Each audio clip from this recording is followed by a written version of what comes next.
بسم اللہ الرحمن الرحیم۔ ہمارے ملک اسلامی جمہوریہ پاکستان میں آج کے جدید دور میں بھی خواتین کو اپنا اسلامی وراثتی حق حاصل کرنے کے لیے جن خطرناک حالات و واقعات سے گزرنا پڑتا ہے، شاید اس کی افسوسناک ترین اور بے بسی کی مثال ایک کیس ملک غلام اکبر وغیرہ بنام عبدالرزاق وغیرہ کی ہے،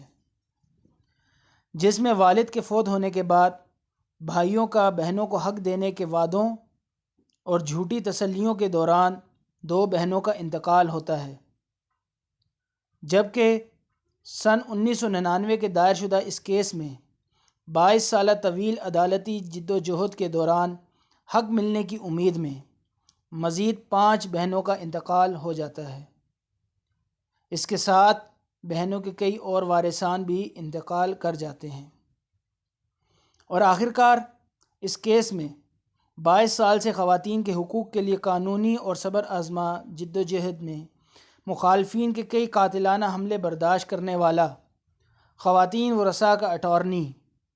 بلوچستان کا ممتاز قانون دان، ایڈوکیٹ سپریم کورٹ ملک عظمت اللہ خان قاسی کو خواتین کے حق میں 30 نومبر 2011 کے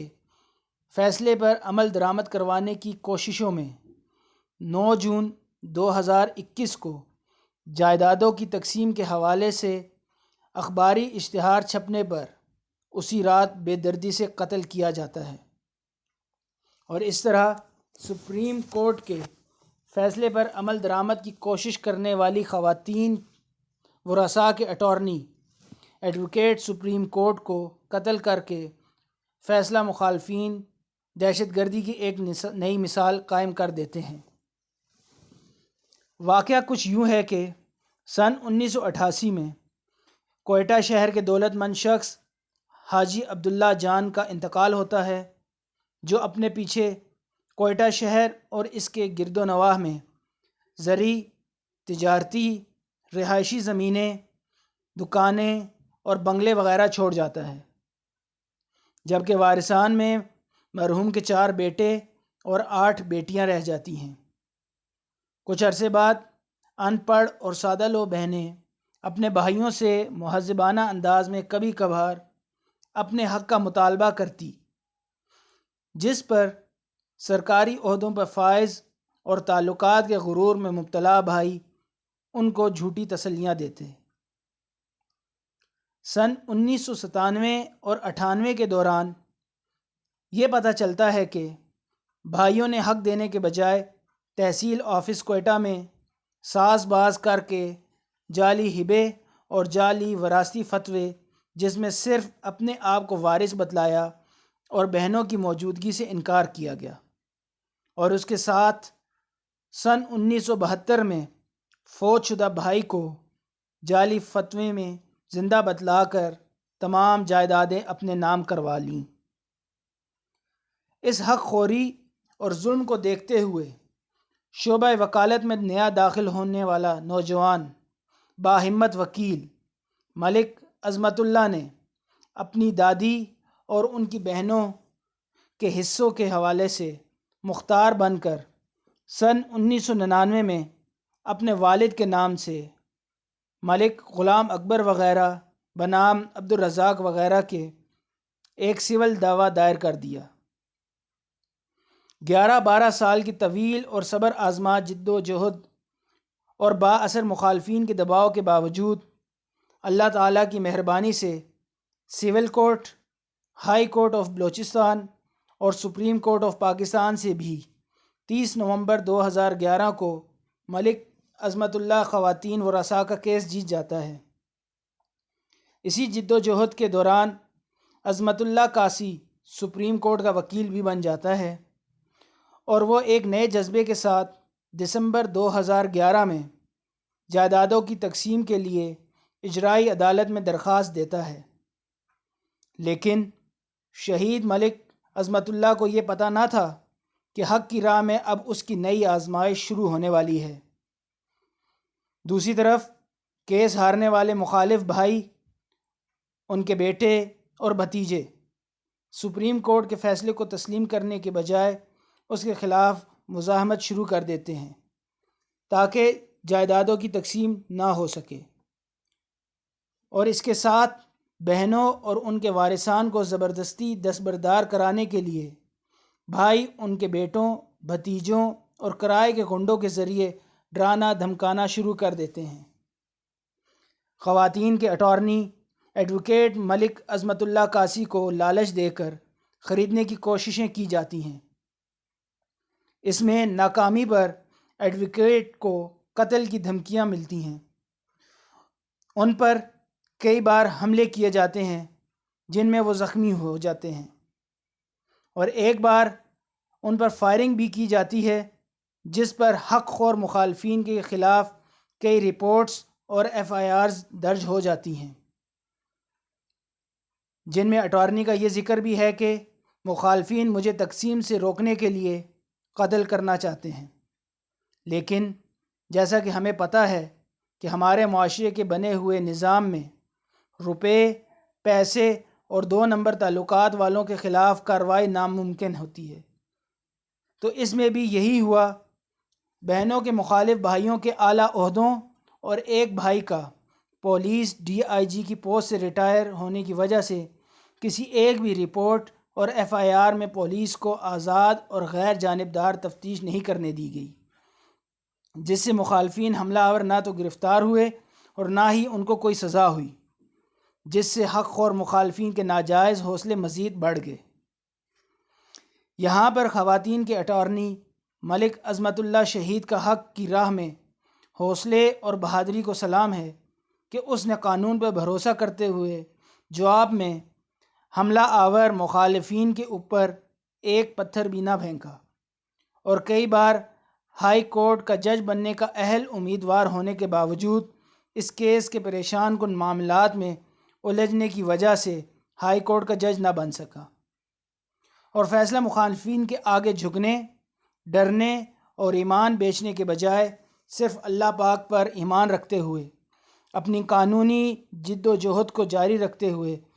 اجرائی عدالت کے آرڈر کے تحت تحصیل آفس کوئٹہ کے ذریعے سے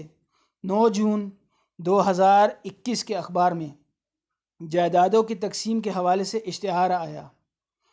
جس پر اسی 9 جون 2021 کی رات کو مخالفین کے منصوبہ بندی کے تحت ملک عظمت اللہ کے چیمبر میں ماسک پہنے اور بغیر ماسک پہنے افراد آئے اور ان پر خنجروں کے پے در پے وار کر کے فرار ہو گئے، جس پر ملک عظمت اللہ کو سول ہاسپٹل کوئٹہ لایا گیا، جہاں پر وہ جاں بحق ہوئے، اور اس طرح حق کی راہ میں اپنی جان کی قربانی دے کر شہادت کے عظیم مرتبے پر فائز ہو گئے۔ 9 جون سن 2021 کو مقتول کے قاتل کی FIR میں قتل کے ملزمان نامزد ہوئے۔ بعد میں پولیس نے 2 قاتلوں کو گرفتار کر لیا، جنہوں نے FIR میں نامزد ملزمان کی ایماء اور مدد سے ایڈوکیٹ سپریم کورٹ ملک عظمت اللہ قاسی کو قتل کرنے کا اعتراف بھی کر لیا۔ یہاں پر ہم شہید ایڈوکیٹ ملک عظمت اللہ قاسی اور ان کے خاندان کے مختصراً تعارف کو ضروری سمجھتے ہوئے بیان کرتے ہیں کہ آپ عاجز و غریب طبیعت، عبادت گزار، حق کی راہ میں لوگوں کی مدد کرتے تھے۔ خود درمیانہ طرز زندگی گزارنے کے باوجود غریبوں کے کیس میں برائے نام فیس لیتے یا بالکل نہ ہی لیتے۔ زیر موضوع خواتین کے وراثت کیس کی 22 سال سے زائد کی جد و جہد میں کبھی بھی حصہ دار خواتین یا ان کے وارثان سے 1 روپے کا بھی تقاضا نہ کیا۔ اسی طرح آپ کے پردادا ملک جان محمد خان قاسی کو اللہ پاک نے کئی خوبیوں اور اعزازات سے نوازا تھا، جن میں صرف چند یہ کہ قبائلی حیثیت رکھنے کے ساتھ ساتھ آپ سخی اور مہمان نواز تھے۔ تحریک پاکستان بلوچستان کی سرکردہ اور قادہ آور شخصیت تھے۔ قائد اعظم محمد علی جناح رحمۃ اللہ علیہ 2 مرتبہ آپ کے گھر تشریف لائے تھے۔ آپ نے قائد اعظم کو تاریخی قرہ قلی پہنائی اور ایک تاریخی تلوار بھی پیش کی۔ مسلم لیگ نیشنل گارڈ بلوچستان کے پہلے سالار اعلیٰ بنے، تحریک پاکستان میں اپنی دولت دل کھول کر خرچ کی، اور پاکستان بننے کے دوران انڈیا سے پاکستان آنے والے مسلمانوں کے قافلوں کی حفاظت کی ذمہ داری کے فریضے میں آپ کا اہم کردار رہا ہے۔ اس کے علاوہ آپ کے اسلاف کی تاریخ بھی قربانیوں سے بھری ہوئی ہے۔ خلاصہ یہ کہ اسلام کے نام پر حاصل کیے گئے ملک میں اپنا اسلامی وراثتی حق حاصل کرنے کی امید میں بھائیوں سے حصہ مانگتے ہوئے اور طویل عدالتی جد و جہد کے دوران 7 بہنوں کا انتقال ہو جاتا ہے۔ بہنوں کے دیگر کچھ وارثان کا بھی انتقال ہو جاتا ہے، اور سن 1999 کے اس کیس میں خواتین کے حق کے قانونی جد و جہد میں تکالیف اور پریشانیاں اٹھانے والا ایڈوکیٹ سپریم کورٹ ملک عظمت اللہ قاسی کو سپریم کورٹ کے 2011 کے فیصلے پر 9 جون 2021 کو عمل درآمد کی کوشش میں تقسیم جائیداد کا اخباری اشتہار چھپنے پر اسی رات کو بہیمانہ قتل کیا جاتا ہے۔ چونکہ قتل کے بااثر ملزمان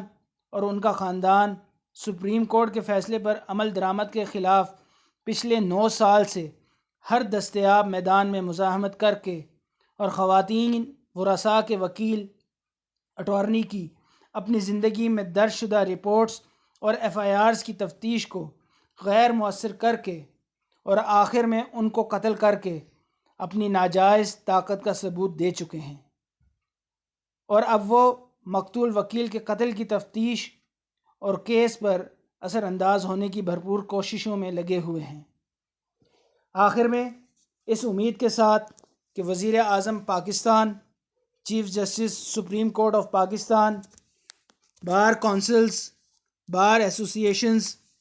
اور دیگر متعلقہ حکام اس انتہائی افسوسناک صورتحال کا نوٹس لے کر بھرپور اقدامات اٹھائیں گے، جس سے مقتول کے اہل خانہ اور خواتین حقداروں کے ورثاء کو فوری انصاف مل سکے، تاکہ ایڈوکیٹ سپریم کورٹ ملک عظمت اللہ قاسی کی طرح خدا نخواستہ کوئی اور وکیل یا حقدار عدالتی فیصلے پر عمل درآمد کی کوششوں میں فیصلہ مخالفین کے ہاتھوں قتل نہ ہو جائے، اور آئندہ کوئی بھی شخص یا گروہ سپریم کورٹ کے فیصلے، خاص کر خواتین میں آنے والے فیصلے کے خلاف مزاحمت کا سوچ بھی نہ سکے، اور بے بس اور مظلوم طبقہ بے خوف و خطر ہو کر آسانی سے اپنا حق حاصل کر سکے۔